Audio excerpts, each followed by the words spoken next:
Hey everybody, good morning. It's a pretty good Sunday. Well, I guess it's oppressively hot outside.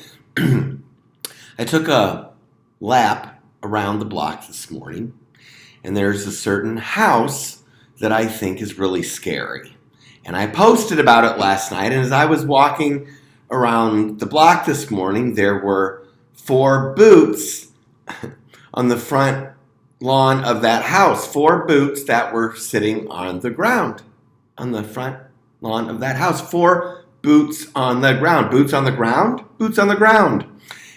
Yeah, and then into my news feed rolled Boots on the Ground, which is a Quad City organization that's trying to end the violence and truly clean the community up. Now, there have been so many of these groups in the past that one tends to roll their eyes when they come around. But let me tell you, this one's for real, folks. I've asked Pastor Teague if I can interview him tomorrow, and hopefully he will say yes. I went to school at Teague's. I went to school with lots of people. I've been a journalist at all the papers. I've been a victim of the organized crime. I lived in Los Angeles. I lived a crazy life. I've figured a lot of stuff out. And that's why, as Jay Hobson would vouch, when I got off the bus yesterday, there were immediately 3 police around, and I hope I'm safe. It's scary, and I'm still scared that my freedom of speech could be squashed at any time. The reason I'm making this video and the reason I want to talk to Pastor Teague is this. I want to first start with a real quick story. When my dad was in that memory care institution, he was treated very, very horribly by some black women.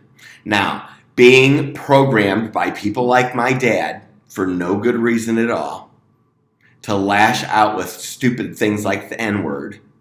If a person of color does something or you suspect that they do, if you use the N-word enough, you'll start suspecting that they're doing something to you when they're not. I don't feel that way so much about black people, but I do Democrats for sure. For sure, especially in Rock Island County, Illinois.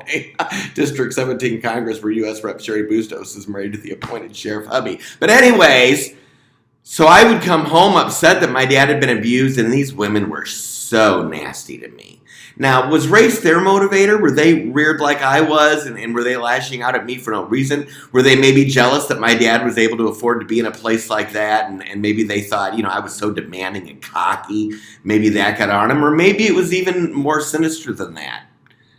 I would come home and use the N-word. I imagine my neighbors, Larry and Claudia, who don't exemplify anything related to the N-word in the stereotypical sense, didn't like it very well. So some might say, no wonder there's a couple bullets in your house, allegedly shot point blank from their yard. I hope that's not what it's all about, and I hope they don't think I'm a racist, even if I have definitely acted like a racist in the past. And yeah, I've been a racist. I think we all have, haven't we?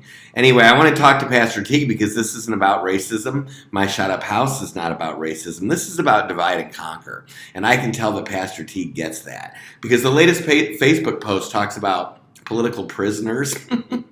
And my Free Tommy stuff that I posted yesterday that everybody I know really enjoys because it's cool. He's a journalist. He was reporting sex crimes against children. This whole thing with my neighborhood and me remembering all that, you know what they say about right place, right time? I did not really see any of it coming. Although when I was at Augustana College, Mike Tyndall said I had been sexually abused as a child and that I was gay, and my mom went into a spiral.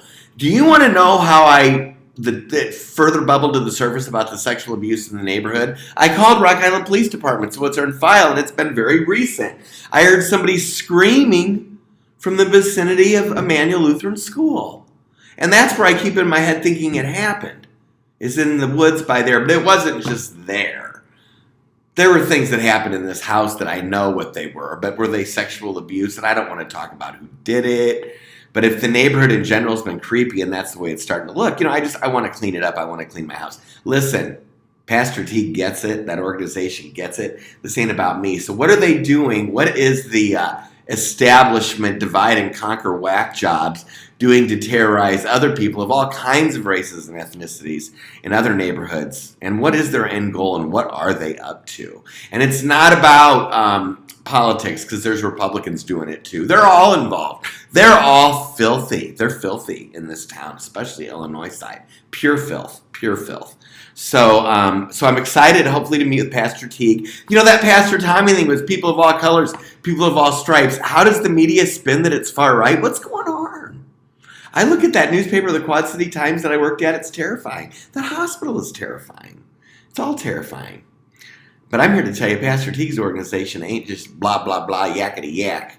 It's getting things done. And they've got people of all stripes involved in that, too. And that's pretty damn cool. So I guess I've said enough. I had also many more things to say, but you know, it's so funny as a reporter.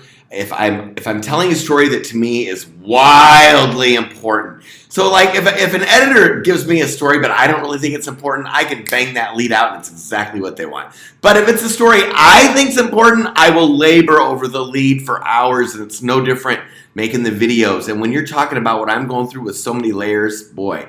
Okay, 6 minutes on the dot, folks. Have a blessed Sunday, and I hope you're back from Pastor Teague for an interview, maybe even as early as tomorrow. Have a great Sunday.